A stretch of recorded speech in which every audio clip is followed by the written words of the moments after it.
నిన్న supreme court judgement మీరు చూశారు. అనేక మంది దాని గురించి మాట్లాడుతున్నారు. ఎస్సీ వర్గీకరణ గురించి, డివైడ్ అండ్ కాంకర్ రూల్ని చివరిగా నరేంద్ర మోదీ గారు మందకృష్ణ మాదిగని కలిసిన తర్వాత ఏమైనా ఇన్ఫ్లుయెన్స్తో ఇది వచ్చిందా, లేదా 7 జడ్జిల్లో 6 రూలింగ్ చేసి ఒకరెందుకు ఇంకొక విధంగా ఇంటర్ప్రిట్ చేశారు? అసలు ఎస్సీ వర్గీకరణ గురించి ఎంతమందికి తెలుసు? మాలా మాదిగలు పెయిన్ నాకు తెలుసు, ఎందుకంటే నేను దళితుల అమ్మాయిని పెళ్లి చేసుకున్నాను కాబట్టి.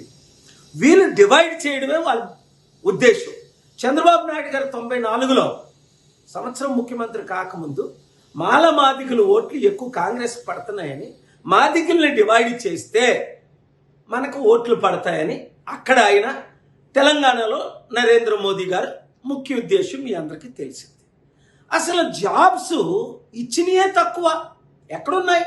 1000 మంది అప్లై చేస్తే ఒక్క జాబ్ ఉంది, 990 మంది నిరుద్యోగులు ఉన్నారు. అలాంటిది ఈక్వల్గా జాబ్స్ ఉంటేనే కదా ఇవ్వడానికి.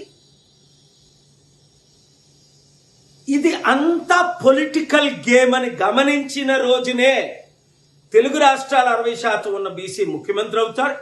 16% ఉన్న దళితులు, మైనారిటీస్, క్రిస్టియన్ ముస్లిం అందరం కలిస్తేనే ఈ అవినీతి పాలన, కుల పాలన, కుటుంబ పాలన ఇట్లా మాట్లాడుతుంటే కొన్ని ఛానళ్ళు వేస్తున్నారు, కొందరు ఇట్లేదు. వేసిన వారందరినీ దేవుడు దీవించగాక మీరు మాత్రం ప్రతి ఒక్కరూ మనోనేత్రాలు తెరిచి అప్పులు చేసి దోచుకున్న ఈ రాజకీయ నాయకులకి మరల మద్దతు ఇస్తారా?